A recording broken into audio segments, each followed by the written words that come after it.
Thanks for staying with us. We're still going to try to get Senator Yayi on the phone a bit later. But first, yesterday it was June 12th, official Democracy Day for Nigeria. And we're talking about democracy since 1999. What are your thoughts on this? What do you think? How far have we come as a nation? And how do we intend to strengthen our democratic process within our country? What are your thoughts? Call us on 081-2705-3687, 091-390-76948. You can also tweet to us at TVC Connect. Please hashtag your view. TVC will get rid of the tweets. So the usual speeches across the country, the president, governors, everybody admonishing how important democracy is, how we must forestall all the setbacks, bringing down democracy. You know, the usual speech. However, as a Nigerian, in your view, do you believe that democracy is stronger, or do you think it's been weakened by the events of our country? Do you feel that the Nigerian democracy is totally different, that we must modify it to fit who we are? Do we? Because everybody keeps modifying the democracy. Something there's what they call in the West now.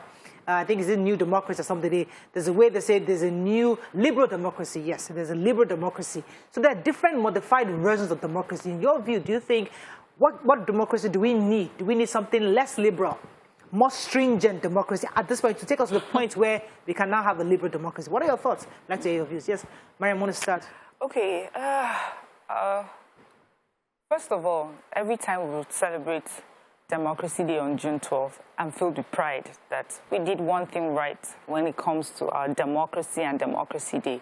To take that date and immortalize it as we have is a good thing, and I'm so proud that this administration was able to do that.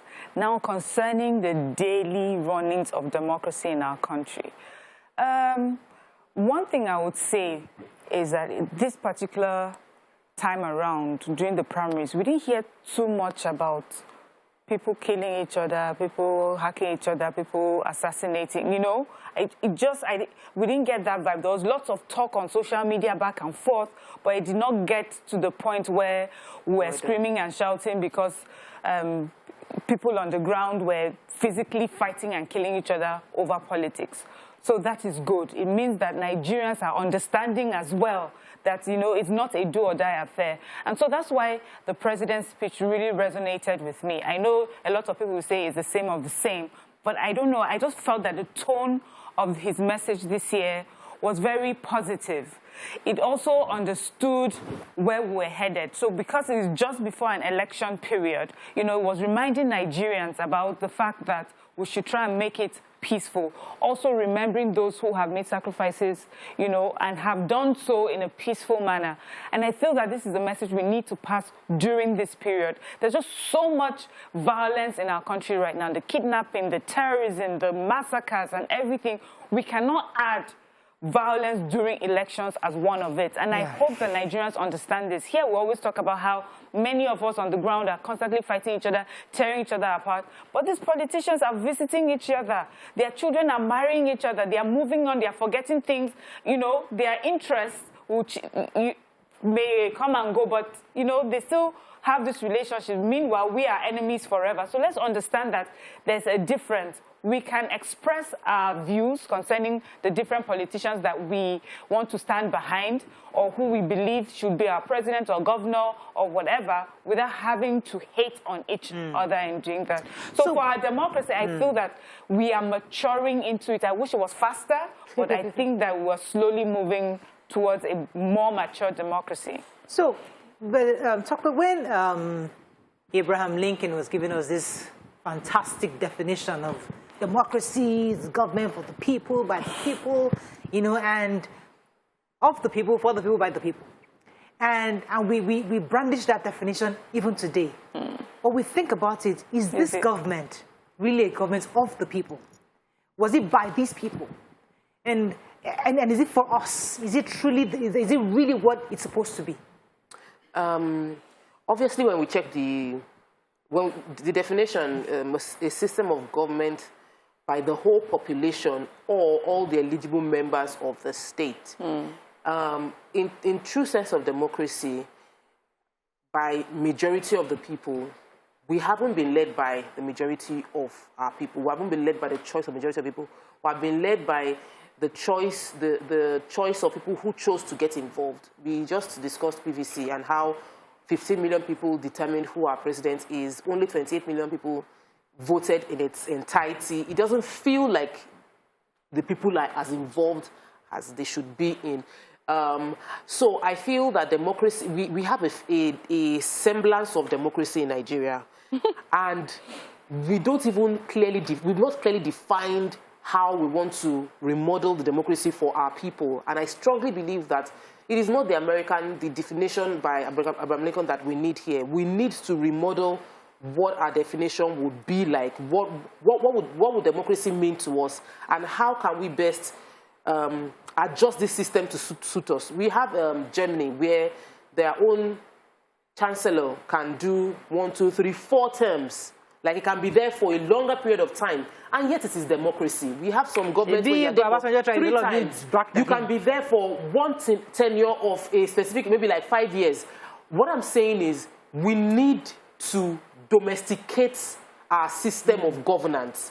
So whether we choose to still call it democracy, but we must domesticate it. Okay. We must decide like that. This is how we want to implement this democracy. At this level, we will do it like this. At the next level, it is going to change its face. Okay.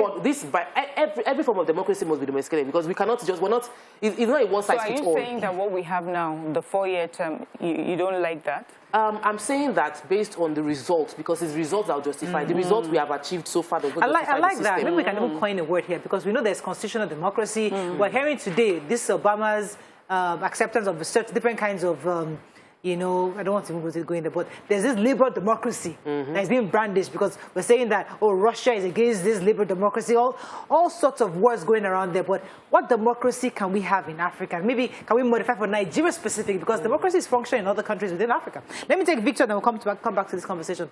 Good morning, Victor. Are you there?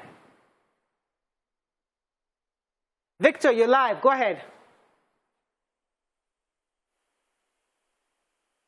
Okay, we're having, so, I mean, we could have tribalized democracy, where a democracy that recognizes the multifaceted culture and tribe of people, a democracy that gives equity to tribes. So we can modify it such that the democracy we practice here ensures that every single region gets a chance of power deliberately.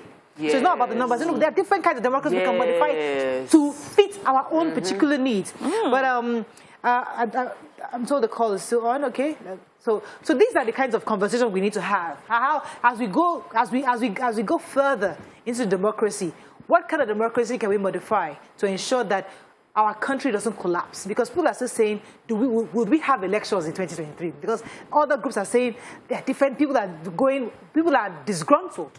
You know, certain groups are disgruntled because the democracy that we know internationally is a constitutional democracy that is based on the numbers. Who are voting? Where are the numbers? Where do the numbers lie? But in our own country, we're saying, well, based on how you've carved out this country, some regions are marginalized. You know, what do we do to ensure that regardless of all this marginal, that there's something that makes everybody part and parcel of this group? That's the conversation that we were supposed to have. Yeah, the conference, National Constitutional Conference. Yes, those are the conversations we were meant to have. And it's a sad thing that every time we've tried to do sovereign national conference, CONFAB, whatever it is, it just always falls through. We don't really get anything substantial out of it. Because I think people are profiting from the system the way it is. The average Nigerian isn't profiting, and the average Nigerian isn't doing anything. Yeah. So if there's any time to discuss democracy, getting your PVC, getting involved, it is now. Yeah. This is the time, because we are all feeling it. Electric grid is shutting down. You are driving on the street. I tend to have panic attack every time I'm in traffic in the evenings, because once somebody walks by me, I start having palpitation. So the average Nigerian is suffering in one form of fear or trauma, PTSD. We just need to get more involved in democracy. Okay, let me go on a quick break. When we come back, I'm told that Senator Yayi is on the phone. Stay with us. We'll be right back.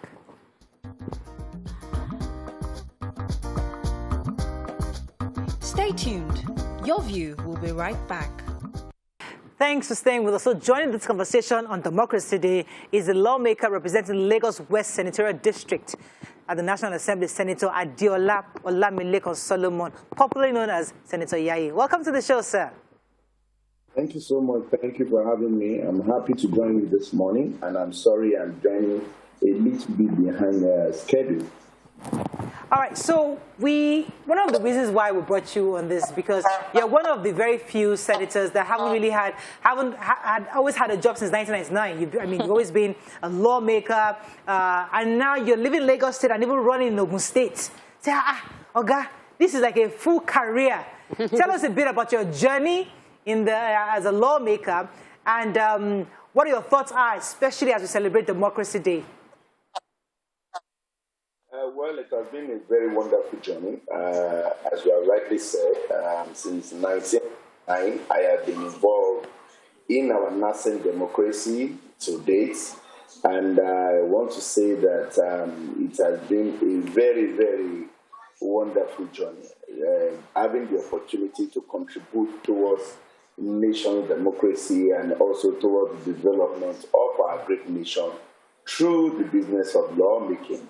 As you're all aware, I have been two-term member of the Lagos State House of Assembly, a member of the Federal House of Reps, and currently a two-term senator of Lagos West Senatorial District, and who have finally decided to return back home to run for Senate of Ogun West Senatorial District. So it has been a very wonderful year, and I will say this, that as wonderful as it may be, it doesn't mean that there have not been challenges along the way, especially in the area of trying to make tough decisions concerning our nation, concerning our democracy, concerning ways by which governance should be carried out at all levels. So the challenges are there, there's no doubt about it. And that's why we still refer to our democracy as a nascent democracy, because we are not yet a full-blown democracy, because all the democratic values that is expected to be in place are not yet in place.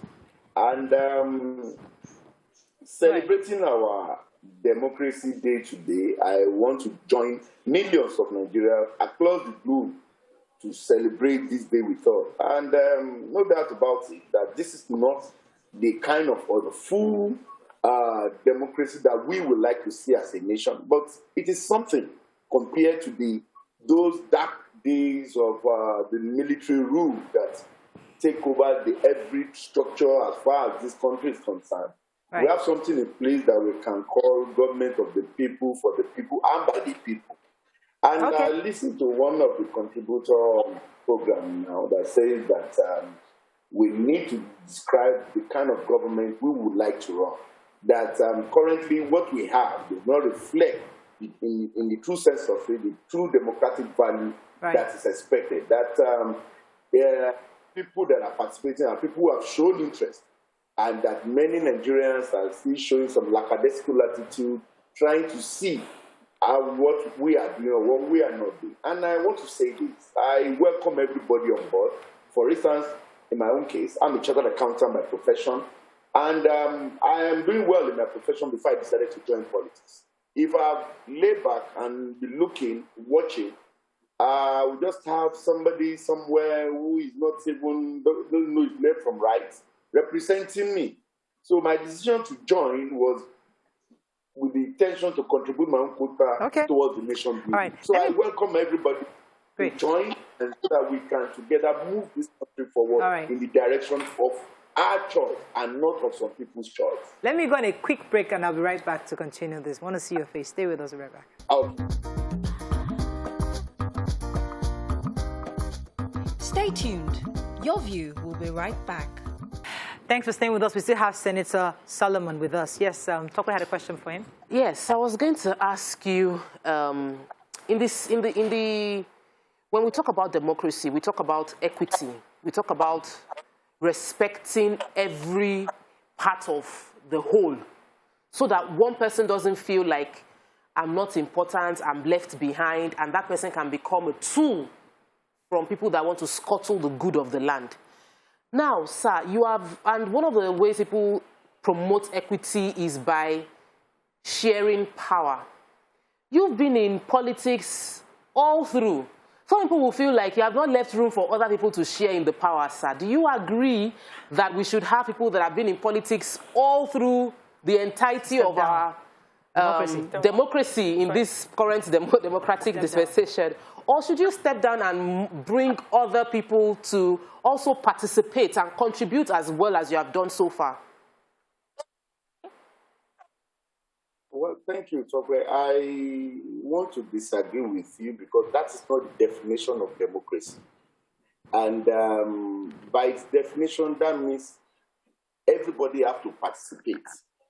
Somebody cannot just be somewhere sitting down, looking at what's happening, and decided that they should just come and anoint him and bring him and say, yeah, come on, without him willingly showing interest to participate in this business of democracy, which we are doing. I told you I decided to join our democratic dispensation, which we are currently running. Every one of us must show interest in what we are doing. And you know, even during the day of election, you have to go and canvass people to bring them out to even come and vote. Some people see it as a public holiday. Be reading newspapers, be doing all sorts of things with their PVC and everything with them. They choose not to participate. So people with that kind of attitude cannot even represent or show leadership effectively without or initially showing interest in what they are doing. It's a process. It's a process which everybody must participate in. Right. So if some people have stayed so long and as such they should leave the scene that is not democracy. Okay. There must be contest in democracy. That's why we have so many political parties. That's why we have so many that you can join and show interest and you talk to the people. A lot of people find some of these people disgusting. They find some of those people that are challenging. They just want to be on social media, criticize all these people and everything, but that is not democracy. Right. That is why you will see that those number of people who speaks on the social media does not reflect those number of people that will vote for them at the end of the day. Thank you very much, Senator. Let me get a few more questions in for you because we have a little time. Go ahead, Mara. So, Senator, in the beginning, you said something about our democracy still being in its nascent stage. I hear this all the time, and I'm wondering, when are we going to grow up? We're still drinking milk from feeding bottle. What would you say like the milestones you have to achieve to show that you're moving from baby stage to, you know, at least some form of maturity? And what are the specific things you have noticed in our democracy that's the Nigerian democracy that has shown that we are growing and we're going somewhere? Well, thank you for that beautiful question. I will say that the only thing that will show that milestone that have been achieved so far is we have a lot of people coming into this to participate in our democracy. As we speak, one of the last contributors says only 28 million people decide who becomes the president, the vice president, and all other political offices. For instance, I represent the largest senatorial district in Nigeria, the Lagos West, which comprises of 10 out of the 20 local governments in Nigeria.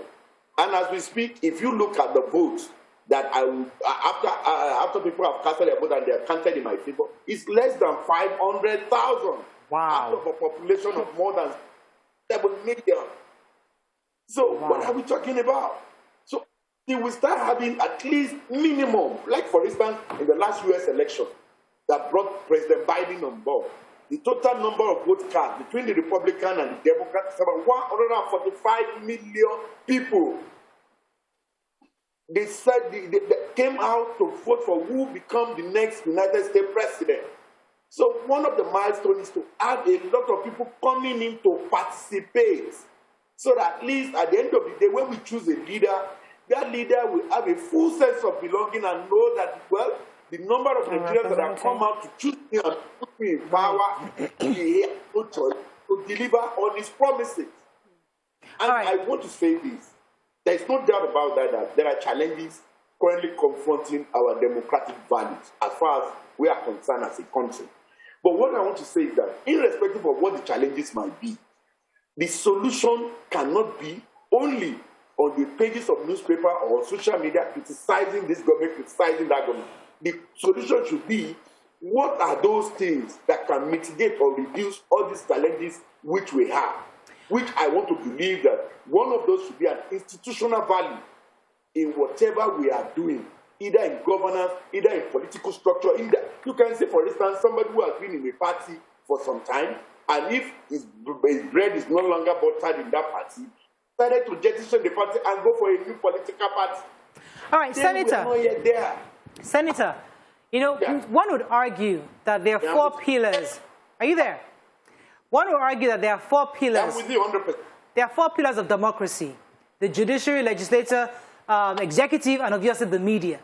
Now, we've seen how your governments have, in many cases, weakened the strength of judiciary, where they don't show up, where the judge issues summon somebody to court, or the police, or they don't show up. We've seen how many people within your government have watered down the essence of various segments, even the media. In the history of our country, we've seen how media have been criticized, how many journalists have been detained in this government. So how do we strengthen democracy when each pillar is somewhat weakened by many actors within the government? I want to disagree with you that our government, the administration of President Muhammadu Buhari, has weakened some of these pillars. I want to say that if anybody has been summoned by the judiciary to appear and he has refused to, the judiciary has the instrument to get that person to appear before them. So I don't want to join that school or believe in that school of thought that our government have weakened any of these 4 pillars which you have spoken. For instance, in the legislature, which I am part of currently, I want to say that the president has no influence or whatsoever in the activities or what goes on at the National Assembly. Whatever we have done in supporting this administration between you and I is that we believe that it's our party and we must support our party to achieve all the set out goals and objectives which we have lined out in to bring that we have bring forth before Nigeria to say it comes to pass. That's what we have done. As far as judiciary is concerned, I want to say that at no point in this country have I seen my government giving instruction to anybody not to appear before the court. And as I've said earlier, if the court has summoned anybody or invites anybody to appear before it and he refuses to, the court has the instrument of office to bring that person to appear before them.